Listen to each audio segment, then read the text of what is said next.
Assalamualaikum warahmatullahi wabarakatuh.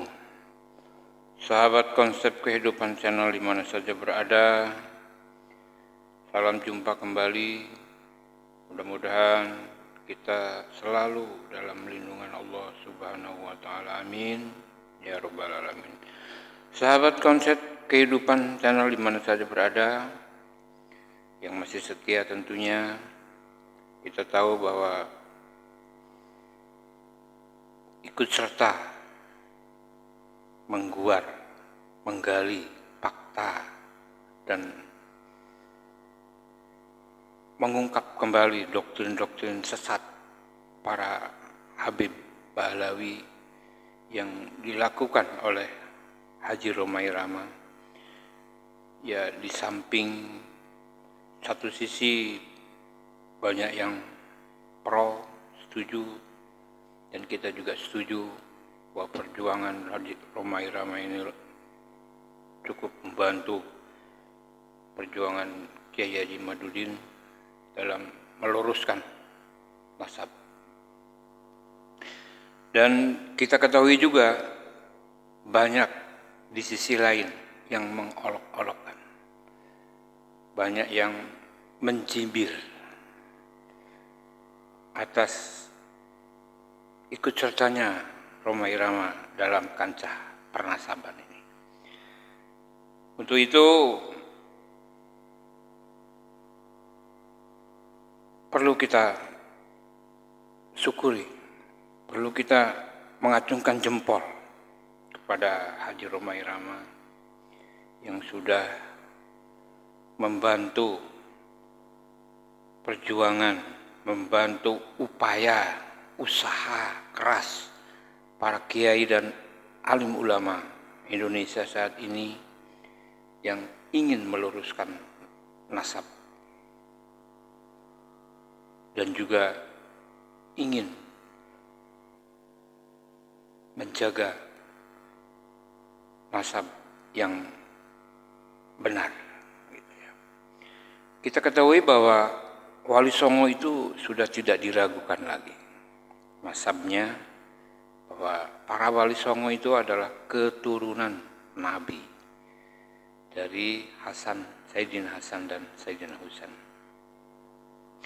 Akan tetapi Bahlawi ini berusaha untuk membelokkan dengan menyuarakan bahwa Wali Songo ini keturunan Bahlawi. Nah, disinilah upaya Kiai Haji Madudin yang ingin meluruskan nasab. Di samping ingin meluruskan nasab Wali Songo, Kiai Madudin juga berusaha untuk menjaga peradaban dan budaya Islam di Indonesia dengan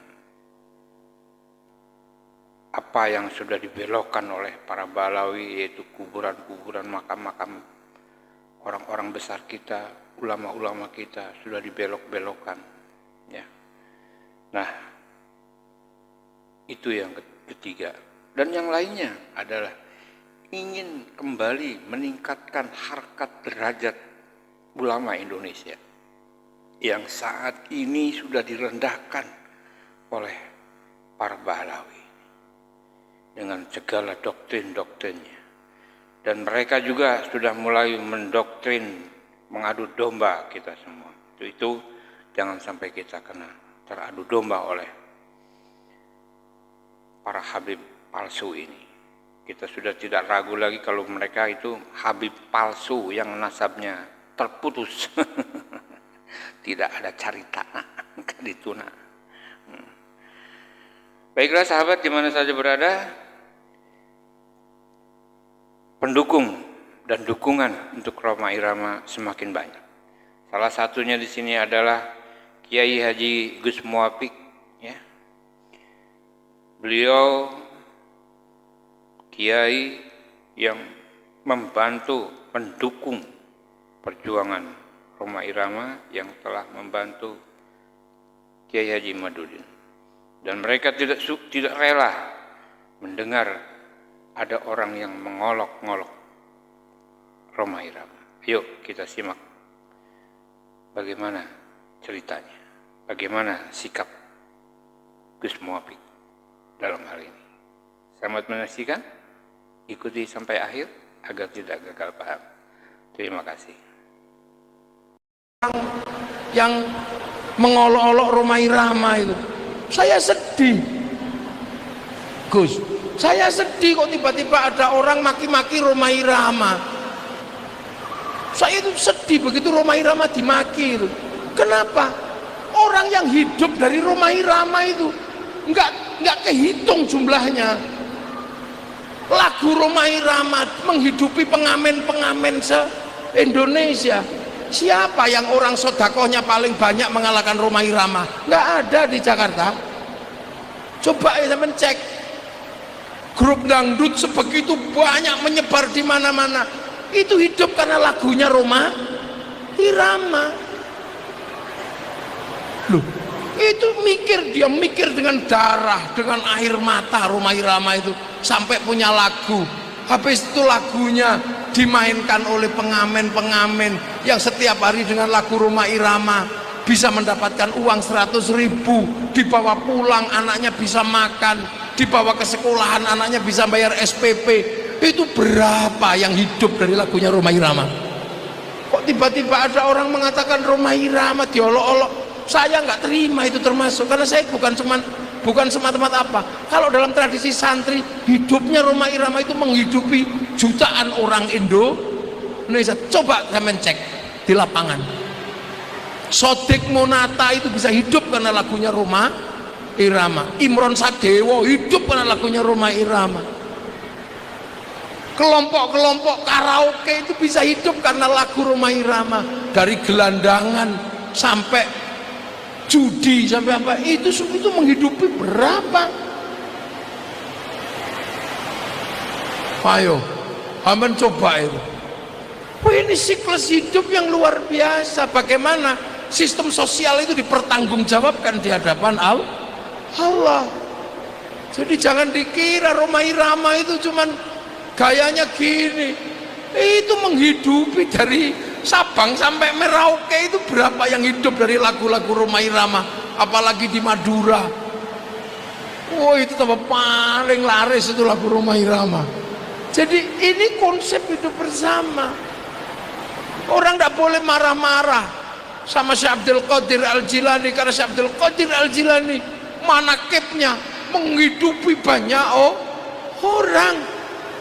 Orang tidak boleh marah-marah sama para wali, karena makamnya wali menghidupi banyak orang. Nah, di Jakarta ini saya lihat yang hidupnya bisa menghidupi banyak orang terbanyak itu termasuk Rhoma Irama. Makanya jangan main-main zaman, jangan hujat itu. Nggak cocok ya nggak cocok. Tapi kamu belum pernah kasih makan orang se-Indonesia dengan cara Rhoma Irama. Rhoma Irama sudah setiap hari kasih makan orang. Coba ke terminal-terminal pasti ada nyanyi lagu gelandangan, lagunya Rhoma Irama. Dia bisa dapat hidup, bisa kasih makan anaknya, dia bisa masih makan keluarganya. Itu di hadapan Allah, mau pikir nggak ada pahalanya? Ada itu pahalanya. Mithqala dzarratin khairan yara, mithqala dzarratin syarran yara. Tuh, ini penting dipahami. Jadi jangan kemudian dikit-dikit kita marah-marah karena apa? Karena berbeda. Agama ini nggak bisa dipisah.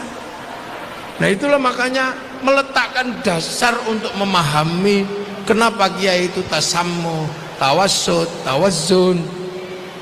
Itu. Setelah ini selesai semua, baru manusia dipanggil oleh Allah. Nah, terserah sampean ketika dipanggil mau milih paket apa, kan terserah.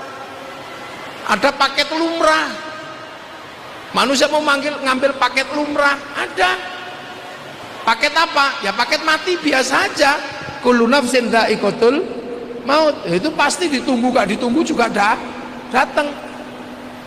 Makanya karena nggak tahu kapan datangnya, berbuat baiklah. Jangan sampai berbuat jahat pas mati itu datang. Jangan lagi main kartu, mati itu datang. Nah, itu mati yang paketan, nggak usah dipikir, itu sudah. Karena malaikat kalau mencari model begitu tinggal di Sherlock gitu aja selesai. Nah, ada mati itu paket kedua, paket istimewa itu, paket mati syahid. Nah, itu mati perang melawan orang kafir. Tapi konsep ro'iyah menutup kemungkinan untuk berperang sama orang kafir. Makanya susah. Sekarang itu bukan matiin orang kafir, cari orang kafirnya yang susah. Di Indonesia mana ada orang kafirnya kalau sudah seperti itu konsepnya, yang melawan karena anti Islam. Nggak ada rukun bersama kok, dhimmi semua. Makanya karena kadang saking kepinginnya mati syahid, mencari orang kafir susah, akhirnya tetangganya dikafirkan. Akik kafir, pondok akik kliwon kafir. Mudah sekali mengkafirkan orang, mendajalkan orang. Ini digital pedot itu dajjal. Kamu ini ngapain? Kok berbeda paham aja kok orang dibilang dajjal? Jangan. Kita ini la taj'al fi qulubina ghillan lil ladzina amanu. Hanya khawarij yang suka mengkafirkan orang. Nada. Itu Indonesia, jadi negeri ro'iyah ini nggak mudah mencari orang kafir. Makanya sudah, akhirnya tetangganya dikafirkan. Nah, itu susah. Nah, maka ketika itu susah, cari paket paket ketiga, mati VVIP. Jadi ada mati itu VVIP, mati undangan. Jadi undangan memang diundang sama Allah. Ya ayyatuhan nafsul mutmainnah, jiwa-jiwa yang tenang, irji'i ila rabbiki radiyatan mardiyah fadkhuli fi ibadi wadkhuli jannati. Nah, itu VVIP, undangan jiwa yang tenang lah. Maka kita ini belajar menjadi orang tenang aja susah. Nggak nikah nggak tenang, nikah nggak tenang, nggak punya anak nggak tenang, punya anak juga nggak tenang, nggak punya duit nggak tenang, punya duit juga nggak tenang, duduk ini nggak tenang, yang geringgingen, yang apa, yang tenang itu susah. Bahasanya gampang, jiwa-jiwa yang tenang. Tapi kita ini kan nggak tenang. Di rumah pengen ngaji, begitu ngaji pengen pulang. Bahkan sampai sholat aja kita itu nggak tenang. Allahu Akbar. Tapi begitu matanya melek, nggak tenang. Tengok sana, tengok sini. Allahu Akbar. Ada ting ting ting, bakso, nggak tenang. Sampai kita sujud aja masih ingat utang. Jadi sholat pun sudah ini wajah itu wajah kita nggak tenang. Karena tenang itu nggak mudah. Nah, agar orang menjadi tenang, itulah makanya pondok-pondok pesantren, para kiai belajar menenangkan orang. Itu contoh, ini air ya. Tak kasih contoh biar gampang. Pakai sampel. Ini di dalam botol ini ada air. Air ini tenang kalau gelasnya tenang, tapi kalau gelasnya ini gerak-gerak, airnya juga nggak tenang, akhirnya tumpah. Lah, manusia itu sama, yang tenang itu manusia yang di dalam jasad. Makanya tenang tidaknya manusia tergantung jasadnya ini tenang apa tidak. Makanya manusia itu di dalam dirinya ini nggak tenang, maka biar tenang, latihan jasadnya ditenangkan. Dengan cara apa? Dengan cara duduk, dengan cara bersila. Untuk apa? Menyebut asma Allah. Ala bidzikrillah tatmainnul qulub. Makanya kiai-kiai mengajari zikir. Ya Allah, ya Allah, ya Allah, ya Allah, ya Allah, ya Allah, ya Allah, ya Allah. Ini pelajaran tenang. Duduk dengan gini tenang berzikir. Kepalanya karena nggak bisa menyebut diajari gedek. Tangan karena nggak bisa menyebut diajari pegang tasbih. Bokong karena nggak bisa menyebut diajari duduk. Lutut nggak bisa menyebut diajari bersila. Untuk apa? Agar tenang. Nanti lama-lama tenang. Pertama paling ya Allah, ya Allah, ya Allah, ya Allah, ya Allah, ya Allah, ya Allah, ya Allah, ya Allah. Nggak tenang. ya Allah, alah lama sekali gitu. Pasti nggak tenang. Tapi nanti lama-lama tenang. Nah kalau sudah tenang, semua akan apa? Menyebut Allah. Makanya orang-orang itu kalau sudah tenang, irji'i ila rabbiki, sebelum kembali benar-benar kepada Allah, semua dikembalikan kepada Allah. Makanya ya Allah begitu, ya Allah cocok, masya Allah. Tangan memegang panas, subhanallah. Akhirnya apa? Ruhani ini semua yang direkam adalah Allah, karena sifat hidup manusia dikembalikan kepada memori rekamannya, dan memori rekaman akan merekam Allah. Ya, demikianlah sahabat dan teman-teman Konsep Kehidupan Channel yang masih setia tentunya mengikuti dan menyimak acara ini. Mudah-mudahan apa yang disampaikan oleh Gus Muwafiq tadi dapat kita ambil maknanya, kita ambil manfaatnya, dan kita jadikan sebagai pelajaran ke depan. Yang mana sudah jelas dan kita ketahui bahwa memang benar berapa ratus ribu orang barangkali yang terhidupi dengan hanya menyanyikan lagu-lagu Rhoma Irama. Baiklah, mudah-mudahan itu semua membawa berkah buat Haji Roma sendiri dan juga buat kita semuanya. Amin ya rabbal alamin. Sahabat Konsep Kehidupan Channel di mana saja berada, mudah-mudahan bermanfaat, mudah-mudahan menambah satu wawasan bagi kita. Yang paling penting, yuk kita tingkatkan ukhuwah Islamiyah, jangan terkena oleh propaganda, adu domba, dan doktrin-doktrin sesat yang menyesatkan. Untuk itu, kita sesama muslim, kita harus bekerja sama, saling bahu, saling bantu, saling menyayangi, saling mengingatkan, dan saling memberi nasihat. Rupanya terima kasih dari saya.